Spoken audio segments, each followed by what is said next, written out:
La guerre n'est pas une question de force, c'est une question de stratégie. Rejeté, humilié par son frère illégitime, il deviendra pourtant un puissant roi qui va créer l'une des armées les plus redoutées d'Afrique. Chaque semaine, découvre une icône, une inspiration, une fierté, la mémoire vivante de l'Afrique et de sa diaspora, les immortels.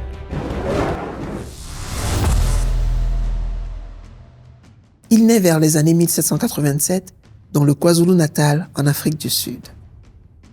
Ce n'est ni un prince ni un héritier, mais au contraire un enfant qu'on cache, qu'on méprise.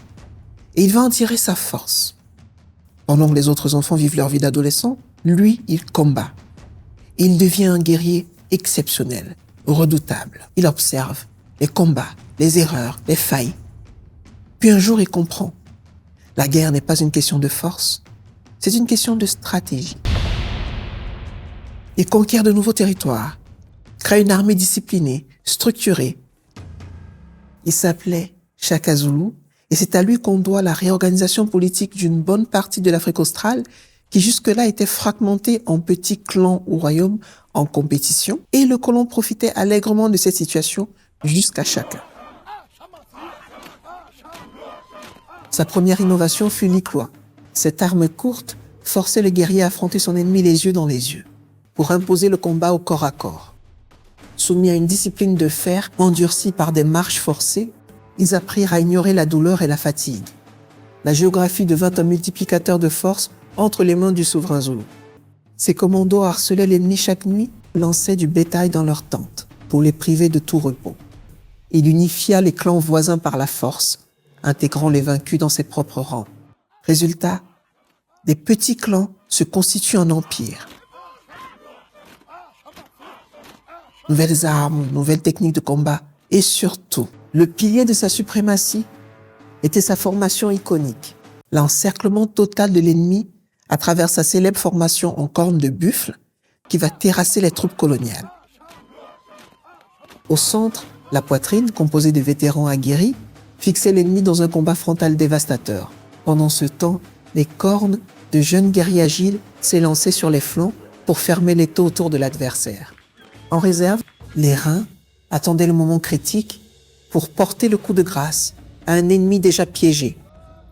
Sa machine de guerre était parfaite. La mobilité, l'encerclement et la discipline étaient les piliers d'un art de la guerre.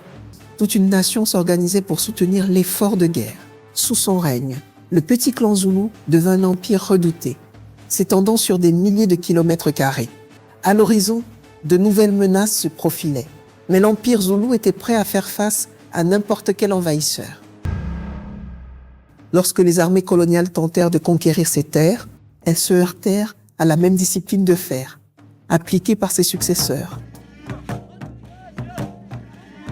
We are the test! We are the Zulu! Bayende! We hear you, great king! Mais dans l'imaginaire occidental, un seul récit a survécu, celui d'un tyran assoiffé de sang.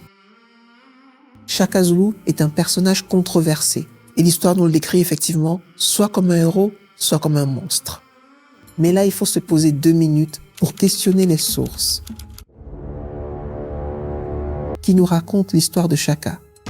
La première biographie de Shaka est écrite par Henry Francis Finn, un marchand anglais en quête de fortune et âgé de moins de 20 ans au moment de sa rencontre avec Shaka Zulu, qui se lie d'amitié pour lui et lui offre même des terres et des épouses. Finn vit parmi les Zoulous. Il apprend leur langue, gagne la confiance de Shaka. Mais ce qu'il prépare dans l'ombre est une trahison historique. Ces journaux intimes deviendront la source principale de notre incompréhension moderne.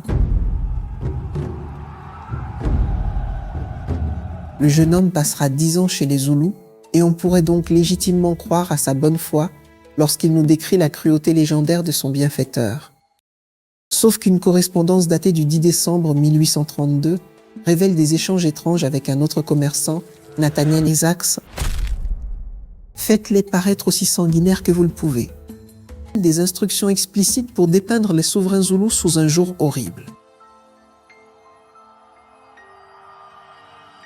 C'est un ordre de bataille psychologique. On ne raconte pas l'histoire de Shaka. On transforme un roi en monstre pour que l'invasion britannique paraisse être une mission civilisatrice. Il faudra attendre plus d'un siècle, en 1941, pour que l'historien James Stewart redécouvre cette lettre et expose la supercherie. Mais le mythe est déjà cimenté. L'image de Shaka est brisée. Elle est devenue une caricature utilisée par les colons pour justifier la domination. Derrière ces conseils d'écriture se cachaient deux motivations claires, le profit financier. Isaacs pensait qu'un récit sensationnaliste et sanguinaire se vendrait beaucoup mieux. Le projet colonial, une décennie d'observation transformée en un outil de propagande redoutable pour la couronne britannique. Le royaume zoulou n'était pas seulement une puissance militaire. Le commerce zoulou est florissant, trop florissant pour les intérêts britanniques qui veulent le monopole de l'ivoire et des routes commerciales. La colonie du Natal a besoin de terres, et pour prendre ces terres, il faut déshumaniser ceux qui les possèdent. Cette lettre illustre comment les premiers récits européens sur Shaka Zulu ont été délibérément manipulés pour servir des intérêts personnels et coloniaux au détriment de la vérité historique. Et après des siècles de mensonges, la légende sanguinaire s'est imposée, même dans l'imaginaire africain. La mémoire a été colonisée. Le récit du roi sanguinaire fait vendre des livres et justifie des budgets militaires colossaux. L'annexion des terres zoulous nécessitait un prétexte moral. Alors on l'a créé de toutes pièces dans les salons de Londres. Redécouvrir Shaka, c'est redécouvrir une civilisation qui fonctionnait, qui innovait, qui résistait avec intelligence. Shaka est certes une figure controversée, mais son exceptionnel génie militaire a transformé des petites tribus en puissance militaire majeure. Parce qu'il avait compris une chose. Face à l'impérialisme, l'Afrique n'a aucune chance en rang dispersé. Bayede, we hear you, great king. Il a compris il y a 300 ans.